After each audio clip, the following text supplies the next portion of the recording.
Daniel parle du triomphe de l'ennemi pour un temps. La corne faisait la guerre aux saints et prévalait sur eux. Daniel 7, 21. Jusqu'à ce que l'ancien des jours vint et que le temps vint que les saints entrassent en possession du royaume.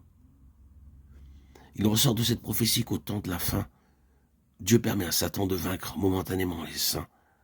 De même qu'il lui permit de cribler Pierre, de même qu'il autorisa son triomphe apparent lorsque l'agneau est livré aux mains des pécheurs et crucifié entre les brigands. De même, enfin, qu'il permet le meurtre des deux témoins et son triomphe mondial et éphémère.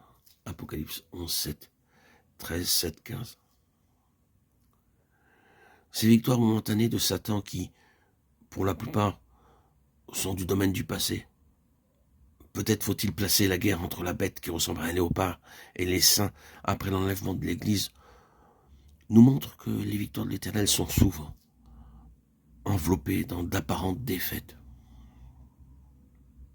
Que les enfants de Dieu, les élus, veillent donc à ne pas se laisser ébranler ou influencer par les apparences, quelques étapes qu'ils aient déjà franchies, qu'ils soient des vétérans ou de toutes jeunes recrues, qu'ils soient sur leur garde.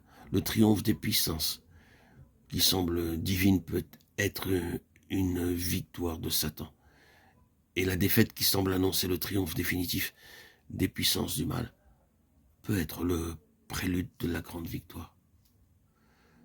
La victoire assurée de Dieu et de son Christ.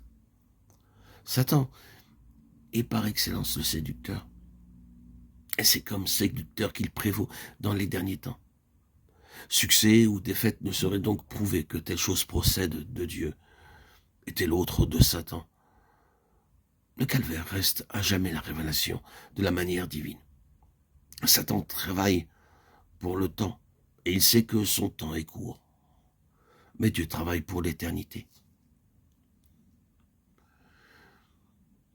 Par la mort à la vie, par la défaite au triomphe, par la souffrance à la joie.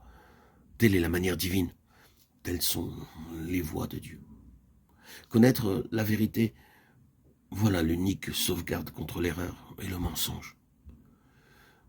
Il faut que les élus sachent éprouver les esprits. Ils doivent apprendre à le faire pour discerner à coup sûr ce qui est de Dieu et ce qui vient de Satan. Par ces paroles, prenez garde, je vous l'ai dit. Le Maître nous exhorte à la prudence et à la vigilance, en même temps qu'il nous avertit du danger. Nous aurait-il parlé de la sorte si nous n'avions eu qu'à nous confier en lui pour être gardés? Assurément pas. Et ceux qui négligent de rechercher le moyen d'éviter les pièges de l'ennemi deviendront tôt ou tard ses victimes.